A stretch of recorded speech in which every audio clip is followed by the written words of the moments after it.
topic is Bloom's taxonomy. How many of you have heard of this before? Okay, maybe some of you have studied it. Did you study it in Georgian or English? Georgian. In Georgian, okay. What is a taxonomy? Can anyone tell it to me in English?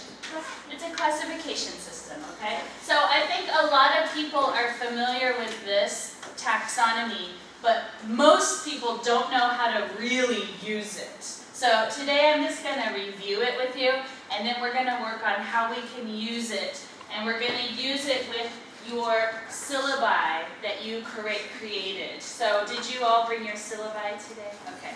So we won't use them fully today. We're going to use them mostly on Monday, but we'll start. So, maybe. Not the clicker doesn't work, does it? Let's try this. Okay, I think it might work. Okay, so what is it? There we go. We got it to work. Always a little glitch, right? Especially when you're being filmed, everything goes wrong. Okay, so of course, like you said, it's a classification system of learning objectives. It was created in the 1950s. That's kind of a long time ago, Soviet times for this country. Okay, it organizes thinking into 6 levels, as you know.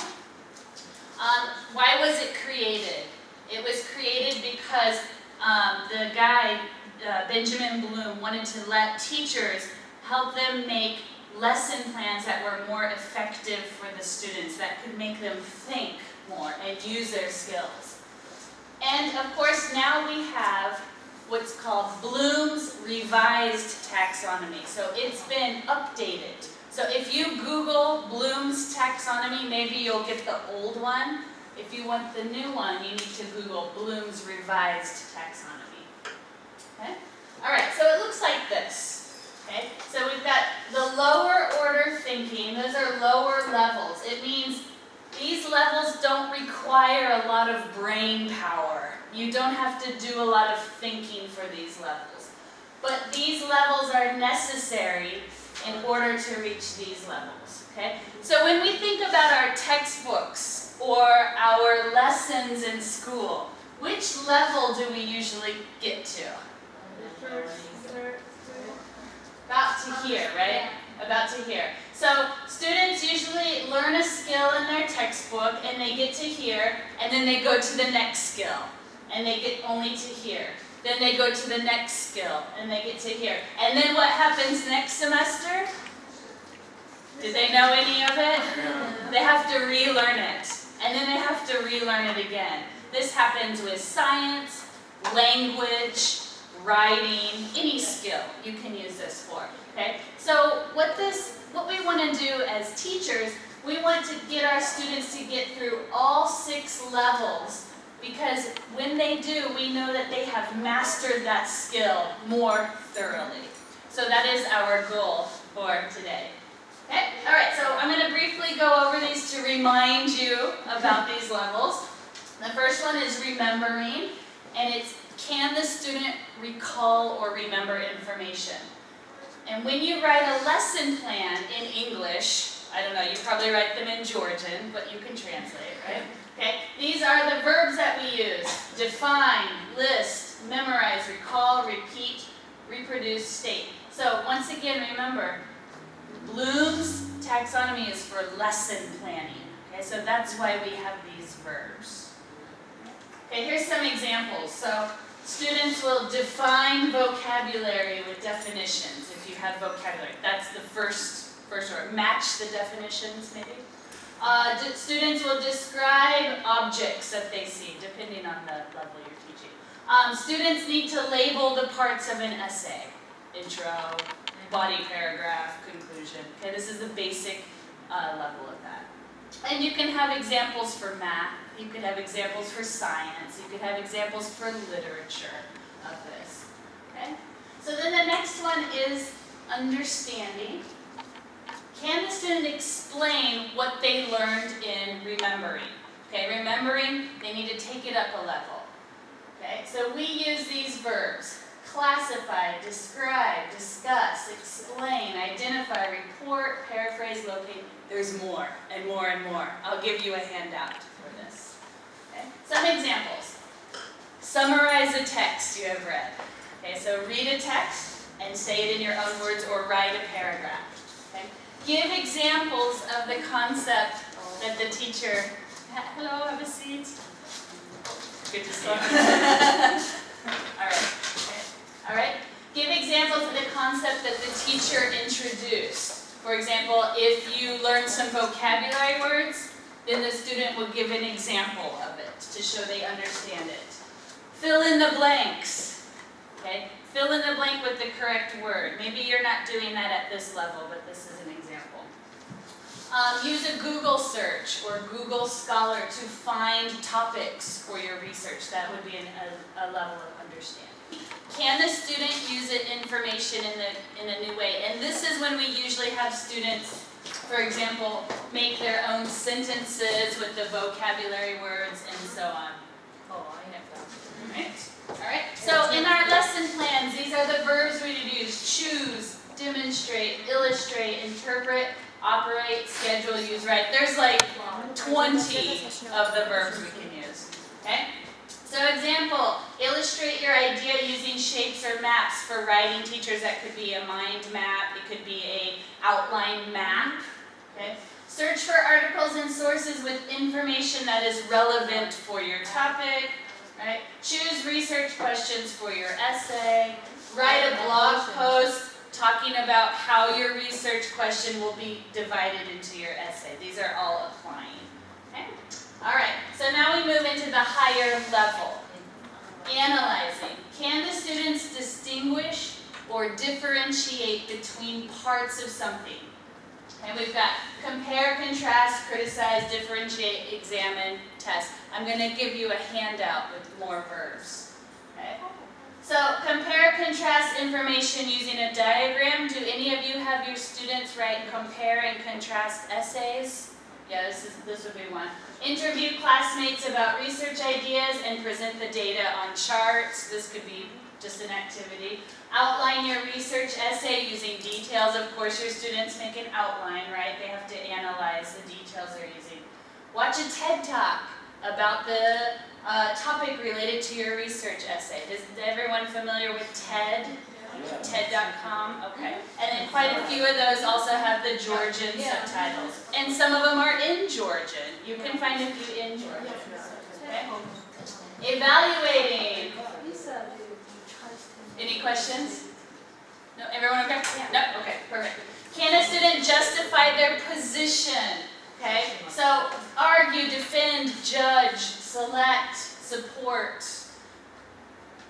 Convince someone of an argument in your essay. Your students will write argumentative essays or position essays, right? Some of them at least, especially when they're master's and doctorate candidates.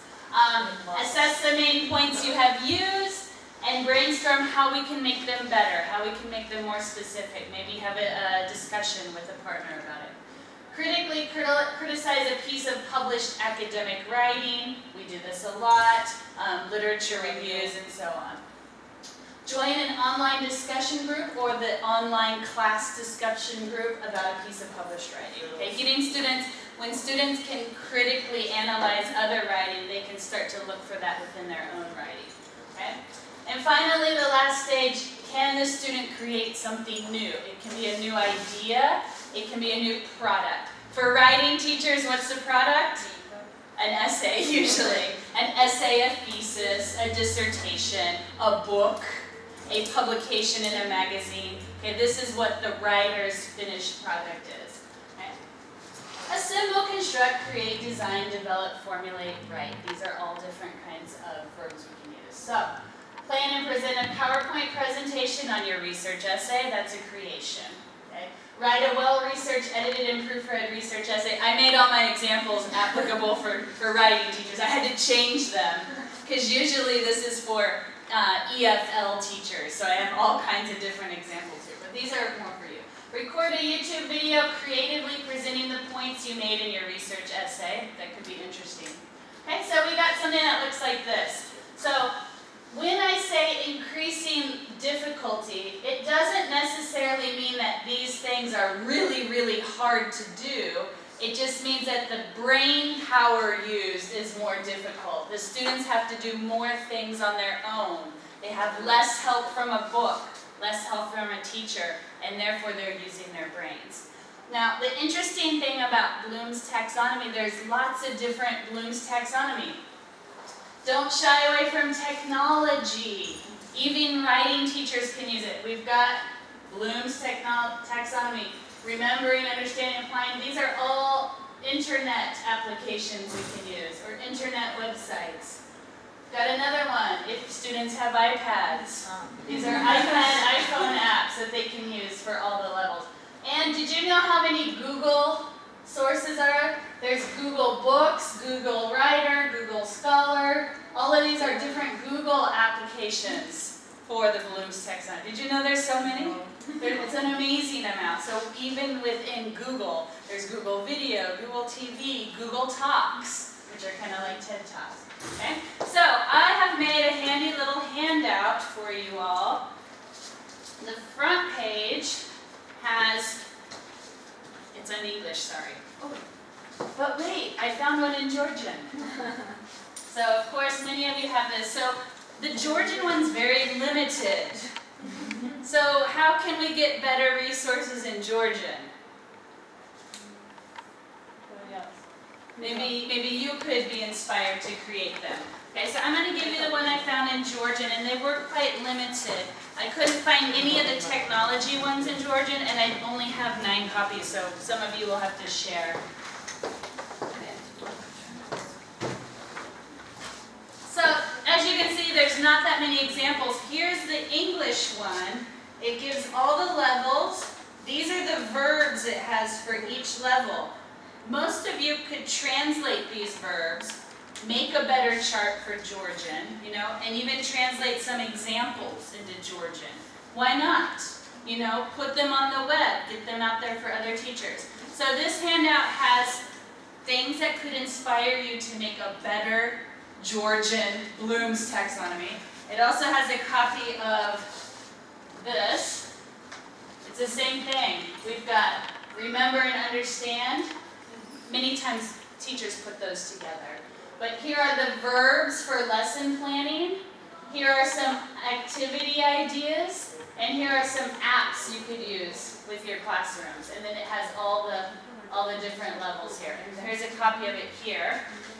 And then of course, a copy of these are here that you can look at. And then you'll have the PowerPoint too, so you can look at it. So please take one of these. Use it. We'll be working a lot with these next week. There we go.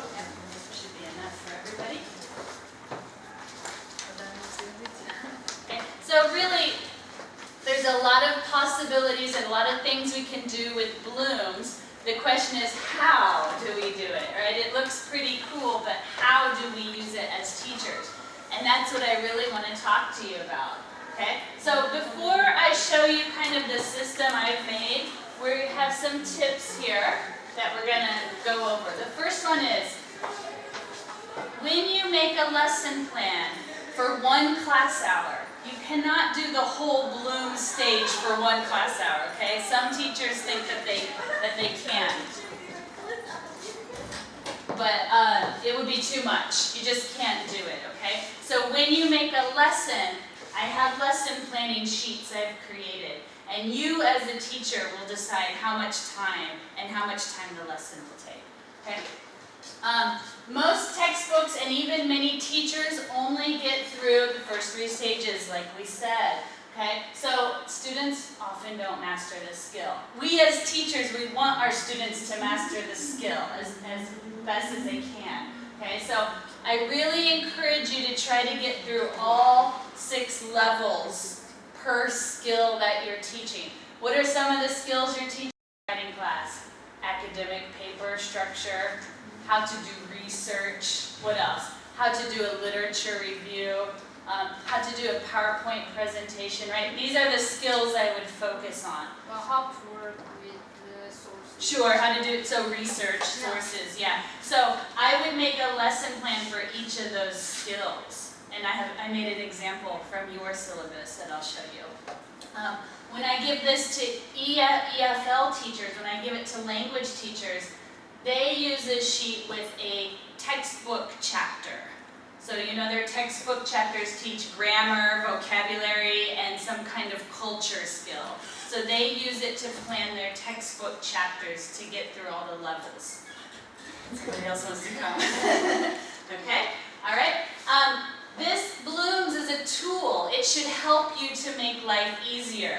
When you first, we want our students to be thinkers. We don't want to produce robots or people that just copy. We don't want to produce people in our society who can't think, who can't create, because society will collapse. Basically, nothing will be produced. We want to produce thinkers. We want to produce people who are not just there to take a test, memorize and take a test, or do what I can to pass on my essay, right? We want to be able to teach them how to be thinkers. So think of it as this is the tool to help you do that. And this will help you to make your lesson plans more efficient. Because I was looking at your syllabus, which is very good. You all did a very good job, very detailed. I was impressed. But even within that, from each week, sometimes it can be difficult knowing how to organize it. What to do? I have to teach all these things this week. Right? So this can help you to do that. And the good thing is you're all working from the same syllabus. So you could even get together in groups and create it, or you could do it more individually if you prefer that. Okay?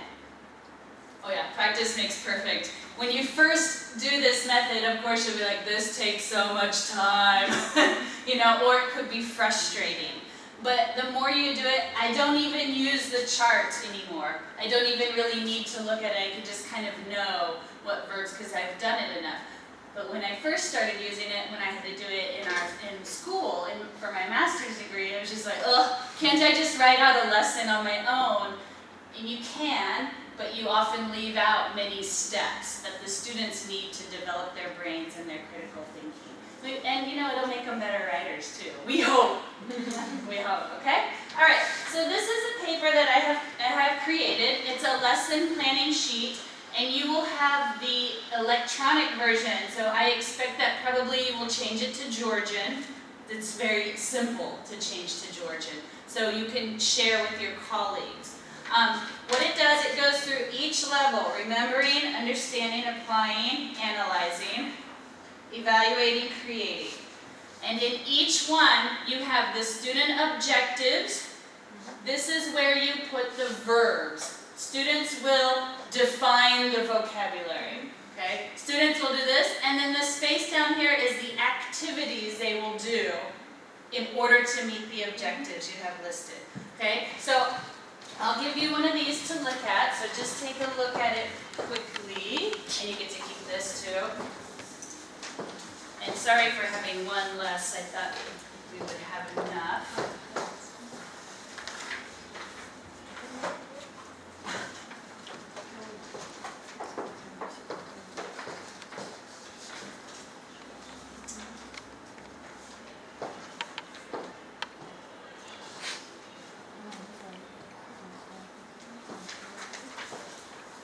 So how do I use these? What I do is I will make one of these because I don't just teach from a syllabus, I also have textbooks to get through. I'll make one for a text chapter and or a skill that I feel I need to get through. And then I keep them in a notebook. Probably you teach the same class often, right? Multiple times. So if you look on the back of your paper, there's a space you can write notes. You can say, oh, this went really well. Oh, I suggest changing this, or the students hated this. Do something different, or this didn't work, or we ran out of time, or we need a little more time. Okay? You can also write things that you need for this unit, any things that you use, like any of the web stuff, or any of the activities you'll need for the students to do. Okay? And then you can just keep them in a book, and then refer to them the next time you teach the class. It makes life easier. So at the beginning, you have to put time into it, but then subsequent years, it's easier. You already have it figured out. And you can make changes to it, of course. We always change our lessons. So I did one yesterday based on, this is mine, based on, if you have your syllabus, you all have the copy of your syllabus, either the English or the Georgian. I went to topic number 5 in there. Topic number 5. Do you have it? No. Okay, you can look at mine. You can look at this one. Okay, so yeah, you're welcome. Topic number 5 is the structure of an academic essay, right? This is a skill we want to teach our students. Okay. So I went through and I made objectives for each level, and then I just made my own activities. Of course, you know what you will do, but these were just what I brainstormed. Okay, and over here I kind of wrote what weeks we would be doing that. I kind of made a timeline based off of your syllabus. So I'm going to give you a copy of this, and I'd like you to look it over maybe in your groups, talk about it, see what I did. If you have questions about them, write the questions down, and then after a little bit of time we'll ask and talk about it, okay? So go ahead and take one of these each. I hope you can read it.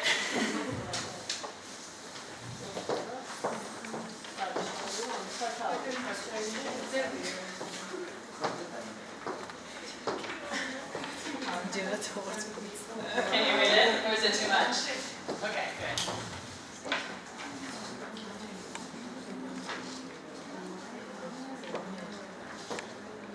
So as you can see, AE is academic essay and AS is academic structure. So.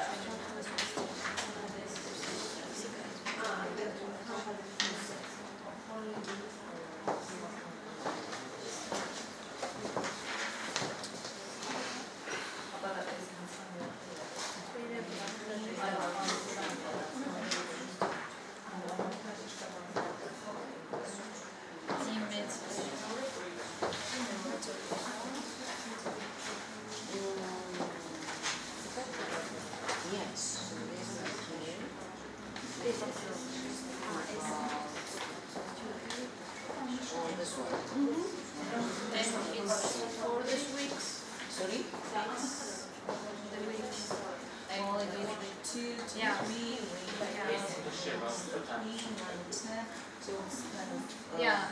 Do you understand? Yeah.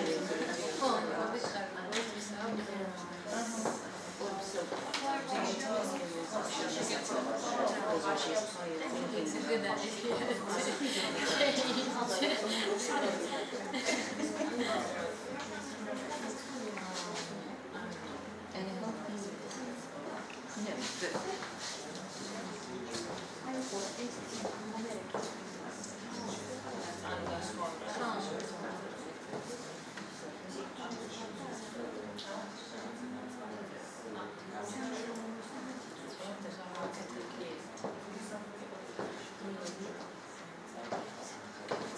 I have an extra, my handwritten one if you want to.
course will be different. You know, I don't teach your class, so you would, okay, yeah. Their teachers usually have similar minds, and I teach writing too. So you would see what you would change, and you have your own ideas and activities, of course. So this is just an example to see how, show you how I use this and how you can use this. So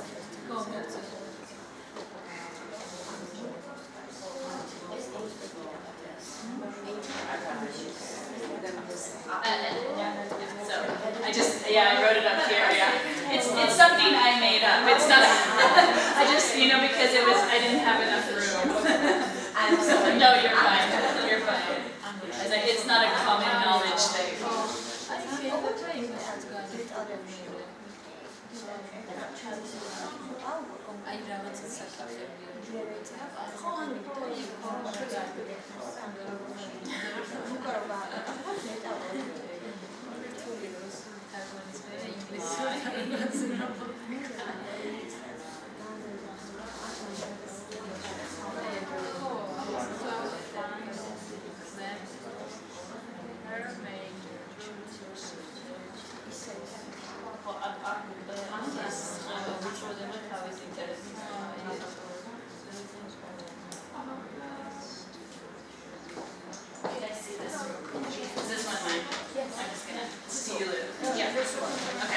Oh no, this is the syllabus. I just wanted to, just wanted to check.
Okay, I'm gonna stop you. So just from the first looking, what are your initial reactions to this? Scary? Okay, okay. Maybe like, ah! What do you kind of think about this? Or do you see how maybe you could use it or adapt it or change it to fit your needs? Well, actually, it really looked like the things that we were doing, but I like the idea when you talked about blogging because they had to write at the end of the classes their portfolio, their ideas of things. Actually, the blogging is very good because it's already a portfolio, and so they can't like do it on the last day because it's got the date. Yes, it's perfect. They can't cheat. And you can comment. You can make comments. And they can discuss also and talk.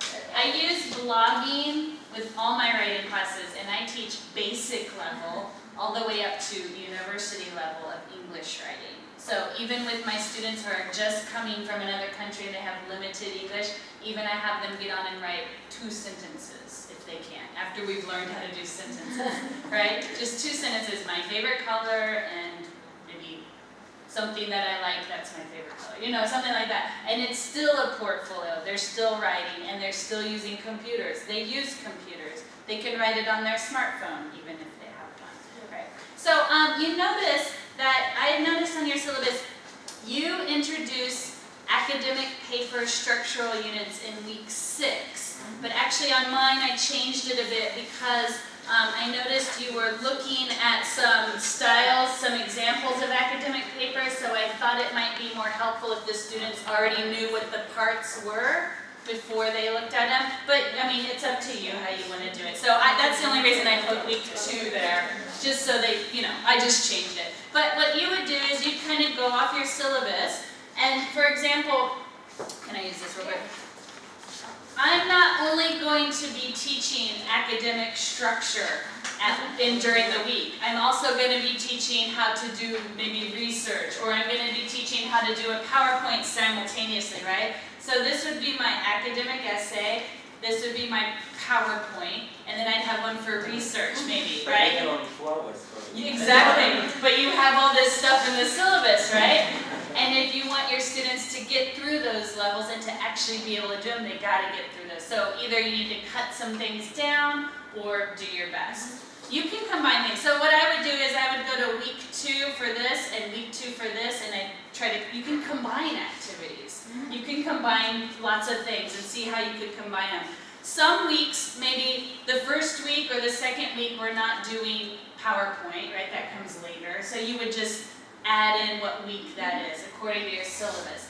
And sometimes when you're making these, you notice, this would be better in this week with this thing, so maybe we'll change it in the syllabus. I know it takes a lot of work to change it, but it helps when you have these, and then later on you can change them all at once or see what you need to do. But they're flexible, and then you have exactly what activities you'll do. It makes life easier. You don't have to stress so much. And like I said, since you're all working from the syllabus you made, you could even just get together.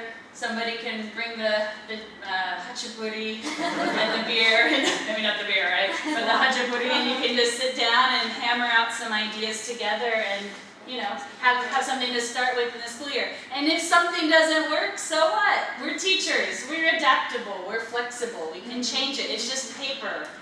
It's just paper. It's not stone. Okay, so let me check my time here. We've got about 20 minutes. Okay, does anyone have any questions about this? Which are both leaders? Any questions so far about the taxonomy or how we can use it to plan our lessons? No? I actually was going to do an example with you today, but we only have about 20 minutes. We need a little bit more time. So what we're going to do on Monday, I would like you to bring your syllabi. You can bring English or Georgian, whichever is probably Georgian because you're teaching Georgian classes right now. So I'd recommend Georgian. Maybe we could translate this before then? This one. Yeah, maybe this one. I think, Yes. yeah, or some, yeah. We could translate it, or you could work from this and just write in Georgian, whatever. You mean the plan, yes? The plan, yeah, it's not so much, yeah. Not my writing, but just the plan. And then what we're going to do on Monday is I'm going to give you time to actually make a few of these for your actual fall classes. So whichever you're going to teach in the fall. So that way you already have some done. And it'll be your time to ask questions of Maya or myself or even each other. So it'll be a good planning time. So we're not using your precious summer vacation time, right? So and it'll be a good way to start to get the feel for it and the hang of it. So if you wouldn't mind, please bring all of this stuff on Monday, as well as maybe a copy of your Georgian syllabus. You can bring it on your laptop too if you want, okay? So we will end a bit early just because we'll move all of that to Monday, and we have 2 sessions on Monday. The first one's at 5 o'clock. Yes. 5 o'clock. Not Georgian time, American time. American time, 5 o'clock, so 4:55. And then after that, we will have another session, so there'll be good times for all. We'll have like a little, hooray, it's Monday, we're working hard, okay? Any other final questions so far? And who's going to be in charge of translating the PowerPoint into Georgian? Pretty simple. Yeah, pretty simple. Yeah. And even whenever you make something that's in Georgian, Get it onto the web. This is why our students have a difficult time finding things, and even our fellow colleagues. Of course, put your name so you get credit, but get it on the web so that we can find more sources in our own language. We are teachers. Teachers are who create this. This is created by a teacher, right? It looks like some public school. So anytime you create something, get it on the web, put your name on it if you want the credit, but at least when your other teachers search for something in Georgian, they can find it. So this is your opportunity to publish. And then you say, creator of the Georgian Blume's Taxonomy Educational Technological Wheel, published on the web, 2015, right? And add it to your resume, okay? All right, well, thanks for coming. It was a brief session, but we got a lot in there, right? Yep. We did. We've got some things to think about. And now you can go enjoy your weekend. Okay. Thanks, everyone, and have a great weekend, and see you on Monday. I hope you won't leave me.